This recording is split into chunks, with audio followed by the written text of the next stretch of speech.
and welcome to the 2013 Auto Trader Festival of Power. We're here at Santipod Raceway. Glorious weather, but freezing cold. Very challenging conditions to be running race cars in, but everybody so far has done very, very well indeed. We've also got loads and loads of other things going on around the site. We're going to show all of those to you right now. We hope you enjoy it.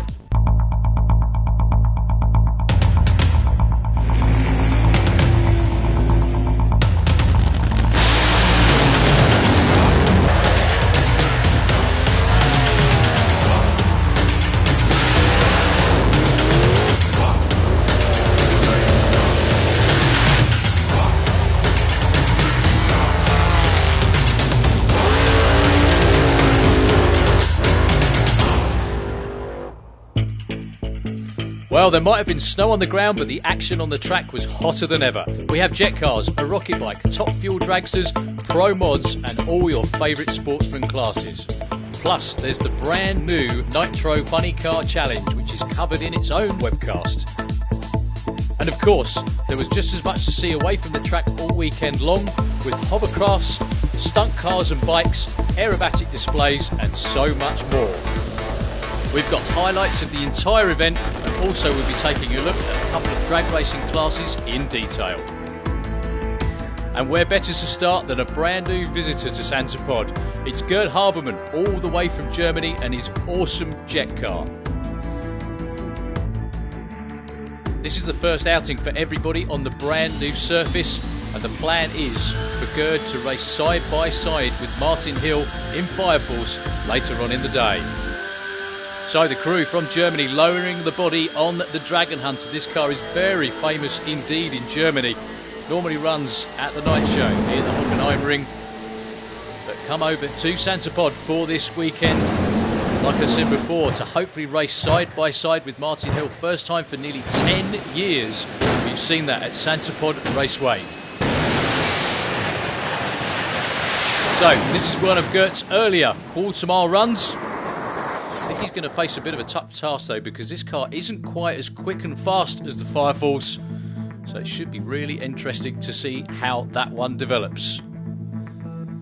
So the first of our featured classes, the first of our two featured classes I should say, is MSA Pro Modified. In qualifying, Wayne Nicholson near side of the racetrack in the Lucky Devil Corvette, going to the number one spot with a storming 6.6 second run and a personal best mile-an-hour speed. The new track surface obviously suits him just fine. This was other qualifying action near lane, closest to the camera. That's Kev Slyfield. This is everybody's first runs of the year, don't forget. And it was a bad one for the man with the Willis from down there in the West Country. A huge accident. Unfortunately, the car got out of shape. Went over the racetrack behind Graham Ellis. Just missed the Superbird. We see it again in replay. And the back end goes on the Willis. Kev doing everything he can to try and keep hold of it. There was some issue with the car on the burnout, and unfortunately on the run it got worse for Kev Slyfield. So that was his first run of the season, would you believe? And let's hope he's not out for too long.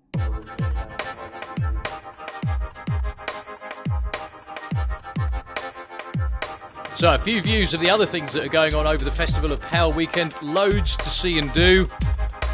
And away from the track and up into the sky to be exact, it was hard to spot the difference between the Red Bull radio control aerobatic display and the real thing.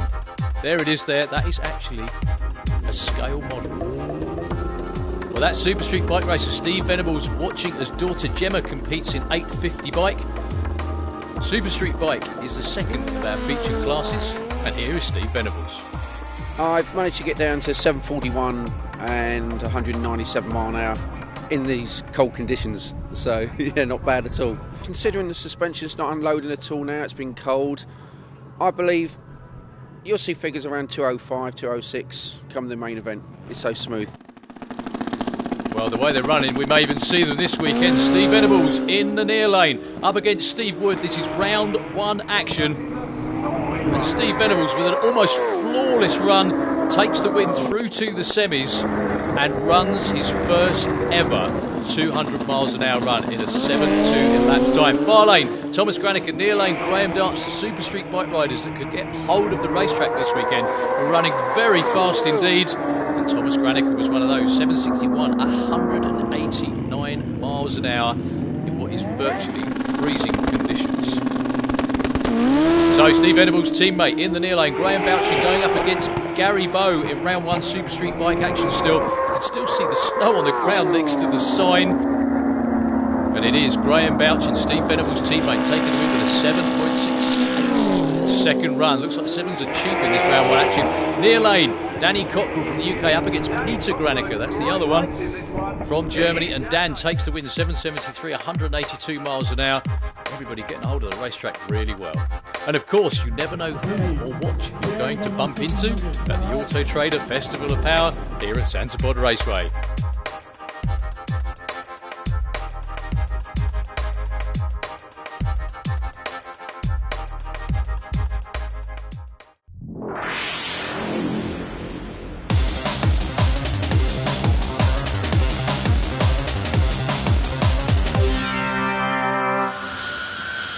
Well, we showed you some of this earlier, and here it is, something incredibly special. We haven't seen this here at Santa Pod Raceway for a number of years. The first side-by-side jet car race for over a decade. So this is the first of our 3 scheduled match races. They're racing to the 8th mile, which is effectively half-track in the far lane. The Fireforce, driven by Martin Hill from the UK. We already saw a little earlier, Gerd Habermann from Germany with the Dragon Hunter car. Doing the crowd-pleasing afterburner pops behind the start line. Lots of smoke and flame. Dare I say, warming everybody up as well. So this is actually a race between these two. They're both going to come into stage. The lights will burn down. And it's Gerd Habermann who goes too quick. He actually red lights. And Martin Hill sneaks past him at the finish line. Don't forget those are 8th mile numbers, folks. 4:31 at 199. See him replay again. They were both almost perfect on the tree, but it was Gerd who went red, and Martin took the first of the match race wins.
Well, we're back to racing, and it's pro modified time. And into round 1 eliminations, that's Rick Garrett with the beautiful Willys he imported from America last year, going up against Graham Ellis from the UK. Now, 2 very different power plants in these cars.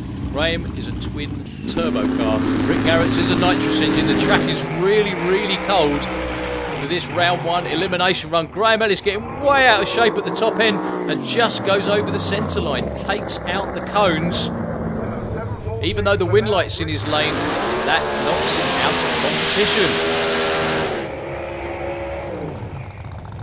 competition. So your next pair will be in the far lane, Jean Doulemont from the very south of France, up against Andy Robinson's brand new Camaro. Oh, Jean suffers a nitrous backfire through the top of the engine. Andy Robinson with a very, very lucky round win. Not his quickest elapsed time ever, but I think he could care less getting down the racetrack.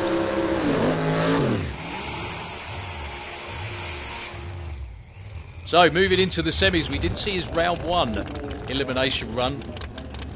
That's Wayne Nicholson there with the Lucky Devil. He was our number 1 qualifier. Rick Garrett through. Luckily, he'll be the first to admit by virtue of Graham Ellis going over the centre line. So this is a heads-up drag race between the 2 UK racers. And Wayne Nicholson rolls through the lights. It will be Rick Garrett. Well, his lucky day continues. wins by virtue of a red light. Still goes 7.66, and in these Arctic conditions, that's still pretty good. So moving into the Super Street Bike semi-final, Steve Venables near lane up against Thomas Granica. Steve Venables in round one went over 200 miles an hour. He's sitting up on the bike a little bit, not going so smoothly this time round, but he still gets there first, most importantly, with a 7.57, 194, outclasses Thomas Granica, 7.69, 188. So could it be an all-Ven racing final in Super Street Bike? That's his teammate in the near lane, Graham Bouchin. Danny Cockrell down there in Essex in the far lane, and Danny's out of it already. It will be an all Venables racing final. Let's just see how quickly Graham Bouchin can run, and he runs quicker than his teammate. Well, we're here behind the start line at Santipod Raceway at the 2013 Festival of Power with Eric Tabor. Now, Eric, the conditions this weekend are very cold. Does that make a difference to what you do?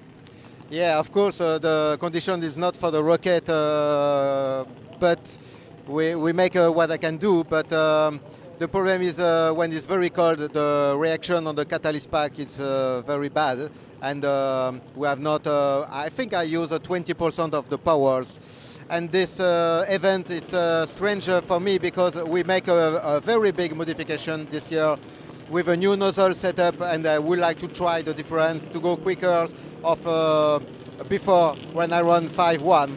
But this weekend it's impossible to run very fast. Yeah, if I want to run very fast, I need minimum 35 degrees. So Eric there with his traditional salute to the sky in reference and respect to the great and late, unfortunately, Sammy Miller from the USA, really the father of rocket car racing worldwide. And a lot of the technology that he developed is in Eric's rocket bike. So he's building up the pressure in the tanks before he sets himself off down the quarter mile here at Santipod. Freezing conditions for everything else that needs grip are obviously quite tricky, but for Eric, no such problems whatsoever. It's just that the rocket engine doesn't tend to like the freezing cold conditions. So just venting a little bit of that pressure that builds up in the tanks through the two boosters at the back of the bike. And here we go, Eric Tabor all the way through the quarter mile, leaning off the bike, trying to keep it straight. And he did go through the finish line, quite quickly indeed. 5.83 at 203 miles an hour, and he still clicked it off before the end.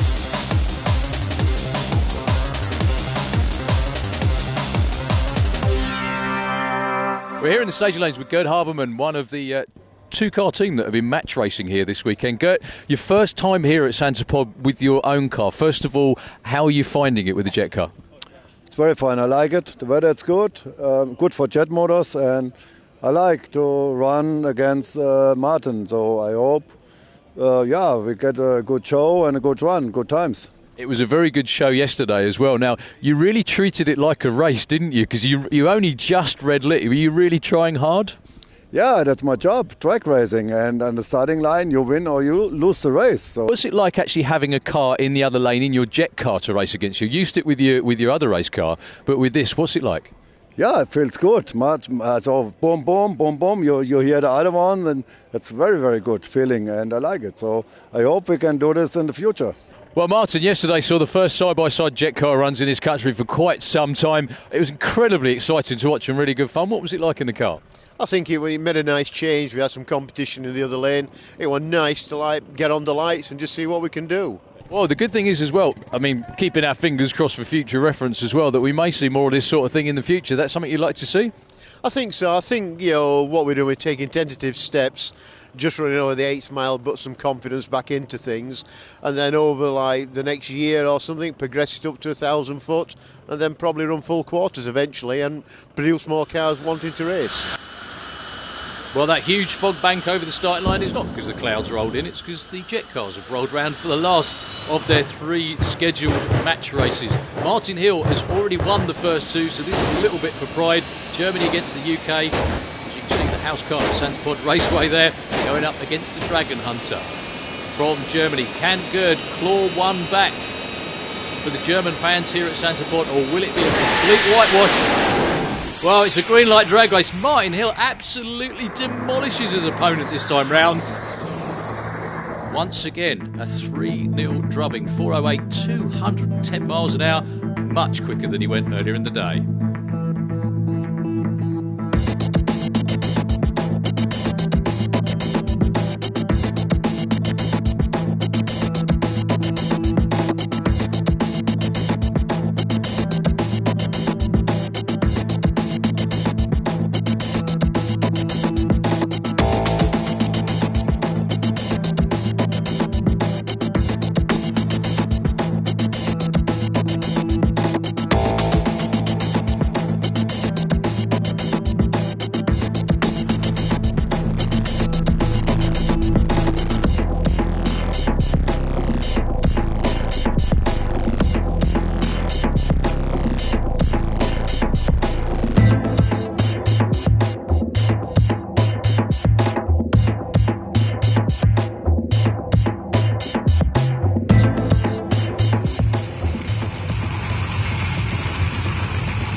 Well, it's nostalgia fuel all to time, and we've got Chaos and Nothing Fancy, although it is rather fancy to be honest with you, Nick Davis and Joe Bond, Nitro versus Methanol. That's Nick with the Chaos car, got low ET of the weekend so far, down in the 60s, would you believe?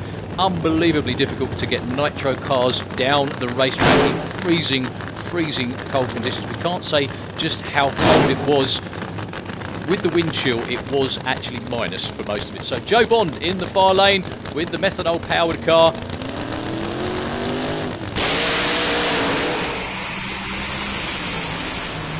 And what a great side-by-side race that is. And it's going to be Joe taking the win. Look at that, 684, 204. What a tremendous side-by-side race to finish the weekend for those guys. 2, 1, go! And one last rocket blast down the quarter mile for Eric Taball as we move into all of our finals.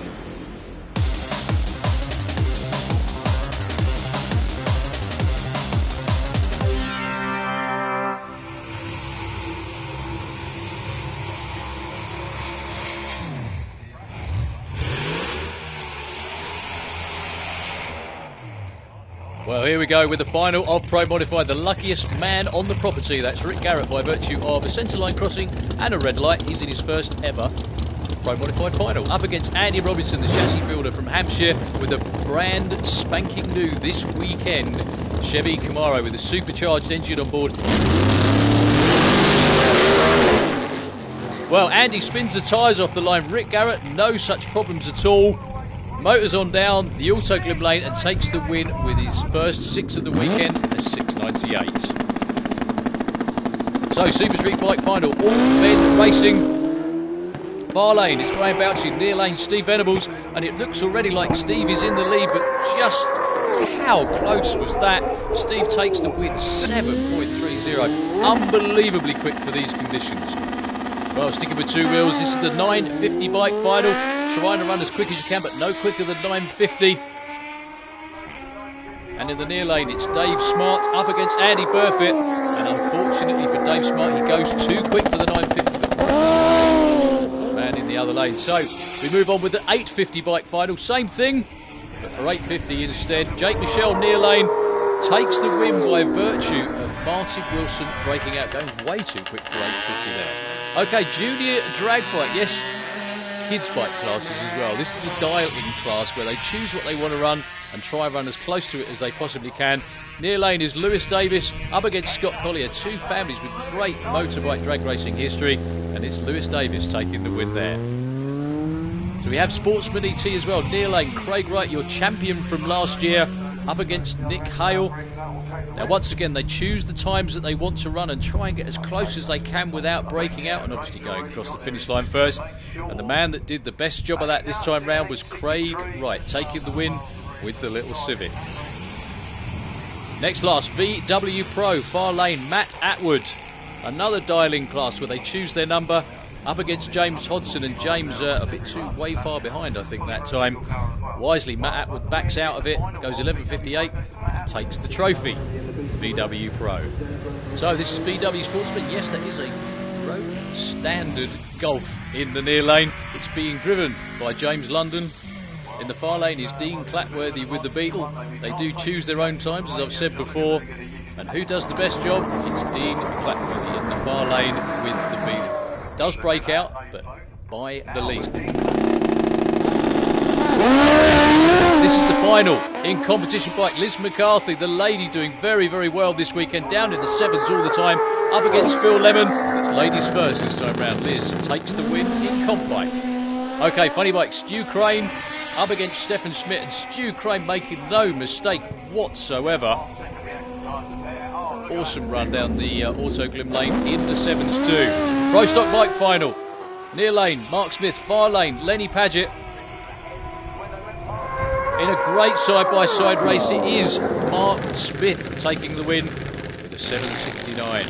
Well, we've seen junior bikes, now junior dragsters. Rhiannon Bellini and Joe Kennett. That's Rhiannon in the near lane, taking the win. Unbelievable race against Joe Kellett. Wild Bunch, Keith Rapton near lane, Sean Law in the far lane.